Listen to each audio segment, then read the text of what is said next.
જય દ્વારકાધીશ મિત્રો, તમારી ગુજ્જુગાર કીર્તિ અને આજ હું તમને લઈ જવાની છું ફિલ્મી દુનિયામાં જે ફક્ત જોવાની નથી બટ અનુભવવાની છે. હું વાત કરી રહી છું નવી ગુજરાતી ફિલ્મ લાલો કૃષ્ણ સદા સહાયથી. આ ફિલ્મ એવી છે, તમે જો એકવાર જોશો ને તો દિલમાં શાંતિ અને આંખોમાં નમક આવી બનશે. કારણ કે આ ફિલ્મ બતાવે છે કે ભગવાન કૃષ્ણ આપણને ક્યારેય છોડતા નથી. સુખ દુઃખ એની સિચ્યુએશન, કોઈ પણ સિચ્યુએશન હોય, ભગવાન આપણને છોડતા નથી. ભલે આ દુનિયા આખી આપણી સામે અગેન્સ્ટ ઊભી રહી જાય પણ ભગવાન ક્યારે આપણને છોડતા નથી. આ ફિલ્મ એ દર્શાવે છે.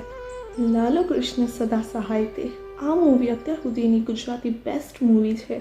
એટલી જોરદાર, ઇમોશનલ એન્ડ મોટિવેશનલ તો ખૂબ જ છે. જો તમે આ મૂવી જોઈ હોય તો કમેન્ટ કરજો. ફિલ્મની સ્ટાર્ટિંગ સ્ટોરી એક સામાન્ય માણસ સાથે થાય છે જેનું નામ લાલો છે.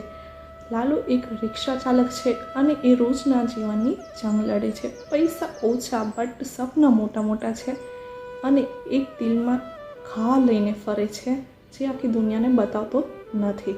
બટ એક દિવસ એવું થયું, એક જગ્યાએ ફસાઈ ગયો અને એ જગ્યા એક ફાર્મ હાઉસ હતી. એ રાતે બહુ વીજળી કડકતી હતી, વરસાદ આવતો હતો અને એ રાત એના માટે બહુ જ અજીબ હતી. મીન્સ લાઈક એની આખી જિંદગી પલટાવી દે છે, આખી એની લાઈફ જ ચેન્જ કરી દે છે. એ એની એવી રાત હતી.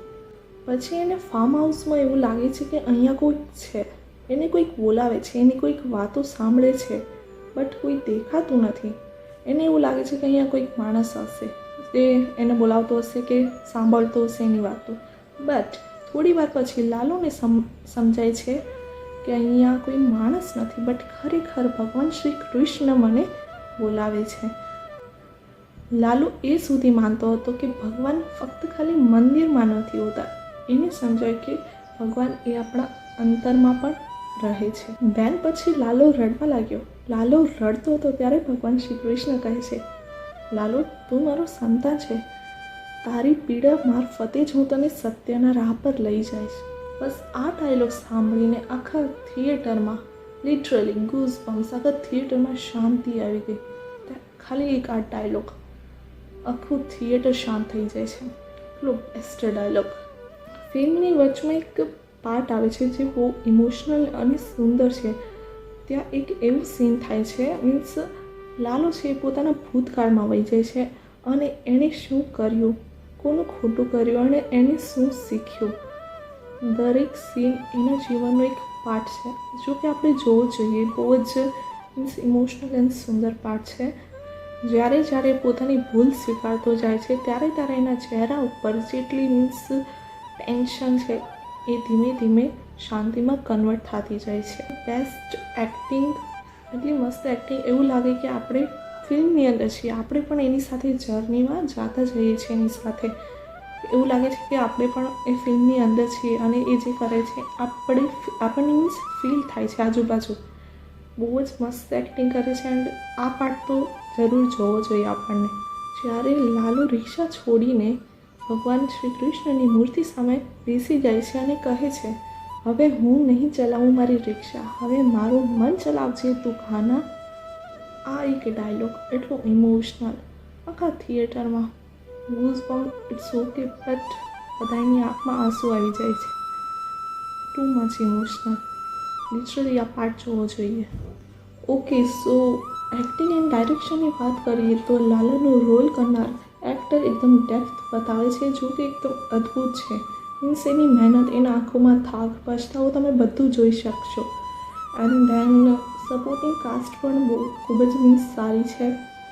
એન્ડ એક વૃદ્ધ માણસ છે જો લાલોને મીન્સ માર્ગ બતાવે છે, એનું રોલ પ્લે પણ બહુ જ સારું છે. ધેન વાત કરીએ ડાયરેક્ટર અંકિત સાખિયાએ.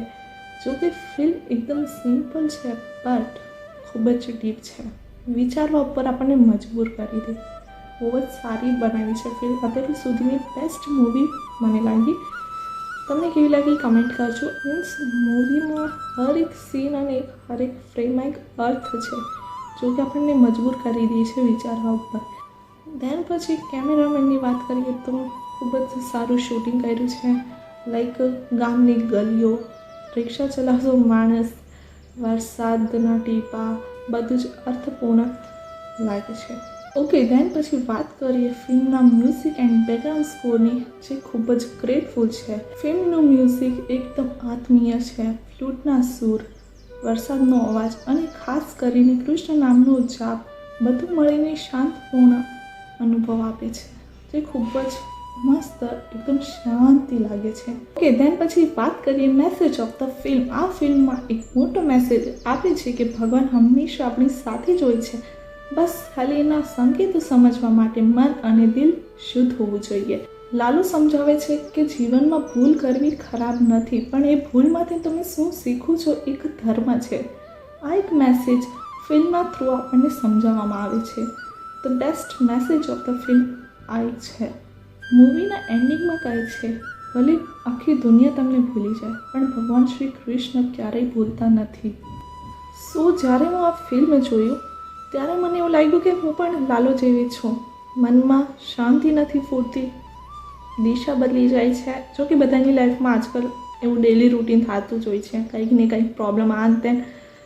બટ જ્યારે મૂવી જોયા પછી મને એવું લાગ્યું કે ખરેખર ભગવાન શ્રી કૃષ્ણ આપણી સાથે છે, બટ એમને સંકેતો એમને સમજવા માટે દિલ અને મન શાંત હોવું જોઈએ. આ એક મૂવી એવી છે જે ખાલી સ્ટોરી બેઝ ઉપર નથી, રિયલ 100% આત્મનિક અનુભૂતિ છે.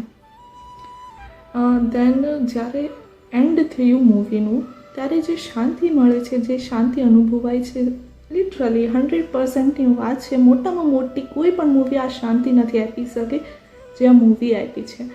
બહુ જ સરસ, ખૂબ જ મસ્ત મૂવી છે. તમે પણ જુઓ, ફેમિલી સાથે, ફ્રેન્ડ સાથે, બધા સાથે જોઈ શકો એવી મૂવી છે, મસ્ત છે. સો મિત્રો, તમે જો ખાલી ફક્ત એન્ટરટેન એન્ડ મનોરંજન માટે આ ફિલ્મ જોતા હોય તો તમને થોડીક આ મૂવી ધીમી લાગશે, બટ જે લોકો દિલને શાંતિ પામવા માટે આવી ફિલ્મ ગોતતા હોય તો જરૂરથી આ ફિલ્મ જોજો. લાલુ કૃષ્ણ સદા સહાયતી બહુ જ મસ્ત મૂવી છે. એન્ડ જો રેટની વાત કરીએ તો 5માંથી 5 શું 5માંથી 6, 10 ઇન્ફિનિટ, કોઈ નંબર જ કમ્પેર ના કરી શકે એવી મૂવી છે, બહુ જ મસ્ત.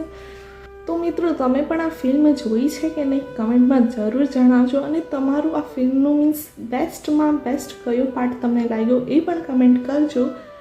એન્ડ આ ફિલ્મનું રિવ્યૂ તમને કેવું લાગ્યું એક કમેન્ટમાં કરજો. અને વિડીયોને લાઇક કરજો અને તમારી ગુજ ગર્લ કીર્તિની ચેનલને સબસ્ક્રાઈબ કરજો and support me. Love you guys. મળીએ નેક્સ્ટ વિડીયોમાં. જય દ્વારકાધીશ. બાય.